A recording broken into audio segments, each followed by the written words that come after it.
اب ہم وہ غیر آئینی غیر قانونی کام نہ کریں گے، نہ اس میں پارٹنرشپ کریں گے، اگر کوئی اور کرتا ہے ہم اس میں حصہ بھی نہیں ڈالیں گے. لیکن ہر کچھ وقت کے بعد آپ پھر ایک فاش غلطی کر دیتے ہیں، سیاستدان پھر فاش غلطی.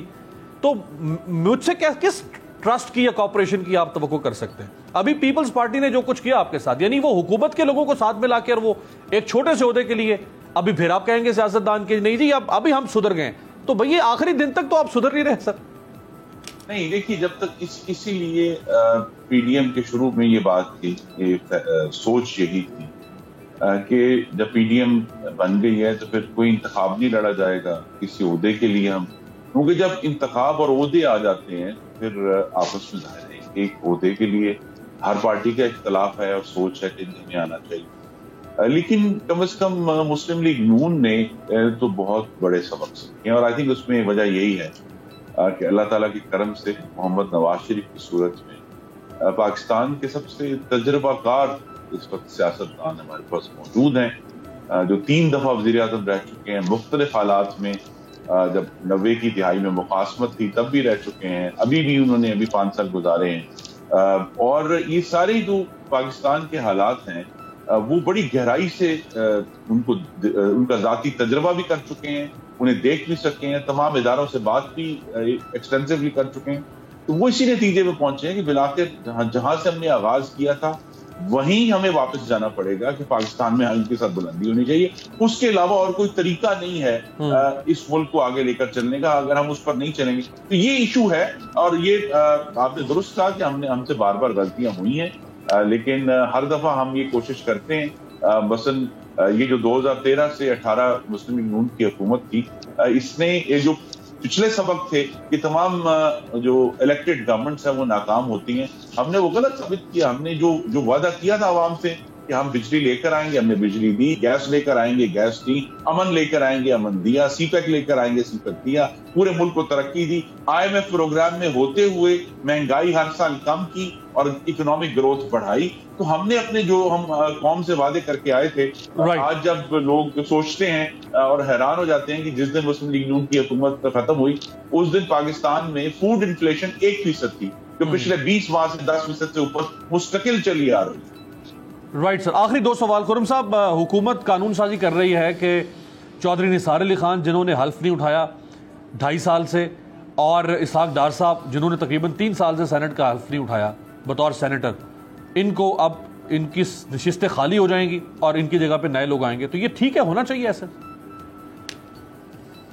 جی اگر تو بالکل آپ اصول پر چلیں گے تو پھر جو اگر منتخب شخص ہے اس کو آ کے اپنی ذمہ داری پوری کرنی چاہیے. لیکن یہاں یہی ایشوز ہے نا کہ ہم یہ دیکھتے ہیں کہ انتقام کے نام پہ کم از کم ڈار صاحب کے کیس میں ان کے خلاف بالکل غلط اور جھوٹے کیس بنائے گئے ہیں، اور وہ جس کی وجہ سے اپنی ذمہ داری پوری نہیں کر سکے.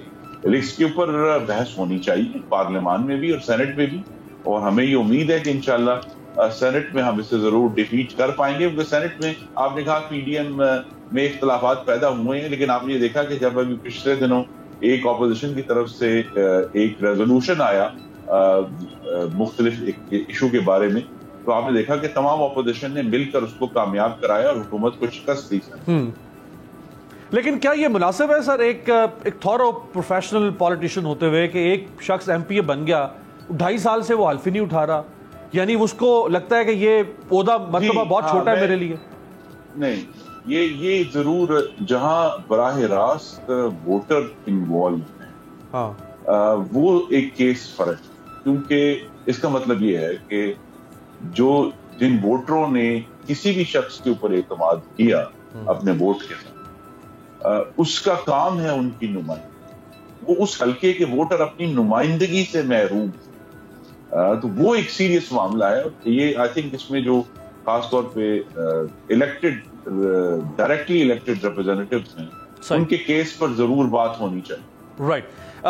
جہانگیر ترین صاحب کے معاملے پہ سر آپ کی پارٹی کی ہمیں ایک دوہری پالیسی نظر آئی ہے. سب سے پہلے جب جہانگیر ترین صاحب کا سکینڈل آیا شوگر کا، اور اس وقت تک وہ اپنی پارٹی یا اپنی حکومت کے خلاف نہیں بول رہے تھے، تو اس وقت مسلم لیگ نون کا موقف کیا تھا؟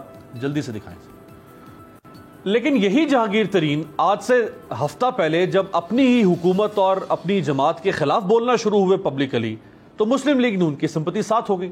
دکھائیں یہ میں موجود تھی. رائٹ جی. خرم صاحب یعنی جب تک وہ اپنی پارٹی حکومت کے خلاف نہیں ہوئے آپ کہہ رہے تھے کہ اس کو رگڑا لگائیں, اس کو کیوں نہیں پکڑ رہے, اب جب پکڑ لیا حکومت نے آپ کہتے ہیں بڑا ظلم ہو گیا, کیوں پکڑ رہے ہیں اس کو؟ نہیں, ظلم تو کوئی نہیں ہوا, صرف یہ ہے کہ قانون کا برابر اطلاق نہیں.